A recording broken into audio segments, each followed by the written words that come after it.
श्री राम समर्थ। अप्रैल 17। संत यह जताते हैं कि तुम भगवान के हो। हम जब कोई भी काम करते हैं तब वह काम हमने क्यों शुरू किया इसका ध्यान रखते हैं। वैसे ही नामस्मरण करते हुए हम वह क्यों कर रहे हैं इसका निरंतर भान रखना चाहिए। यह भान निरंतर रखना, मैं भगवान का हूँ, यह याद रखना, इसे ही अनुसंधान कहते हैं। वास्तव में हम भगवान के ही हैं, किंतु भ्रम से हमें लगने लगा है कि हम विषयों के हैं। संत तुम भगवान के हो, विषयों के नहीं हो, ऐसा कहते हैं। यही संतों का सत्य कार्य है और इसलिए वे हमें नामस्मरण करने के लिए कहते हैं।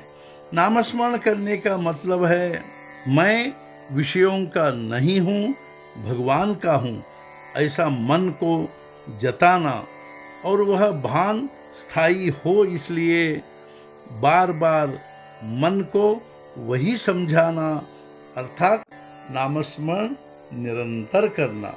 तुम कहते हो मैं राम का दर्शन चाहता हूँ, किंतु राम को तुम कैसे पहचान पाओगे। राम के दर्शन के लिए हमें राम के और हमारे भीतर का फासला कम करना चाहिए। राम को निश्चित रूप से पहचानना चाहिए। इसके लिए अंतःकरण की पवित्रता और शुद्ध भाव चाहिए। सभी प्रकार के साधन करने के कारण भाव उत्पन्न होंगे, यह सही है, लेकिन भाव रखकर साधन करने पर ईश्वर प्राप्ति शीघ्र होती है।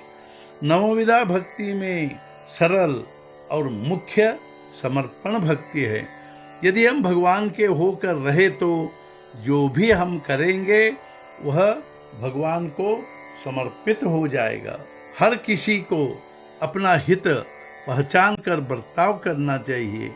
कल्याण का मार्ग कोई भी दिखा सकता है, लेकिन तदनुसार आचरण स्वयं करना पड़ता है। बंधन के लिए सच्चा कारण परिस्थिति नहीं है, अपितु अपने मन की रचना ही है।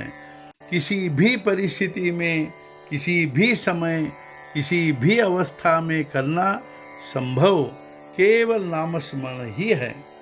जैसी परिस्थिति है उसमें संतोष मानकर रहना ही ईश्वर की पूर्ण कृपा है।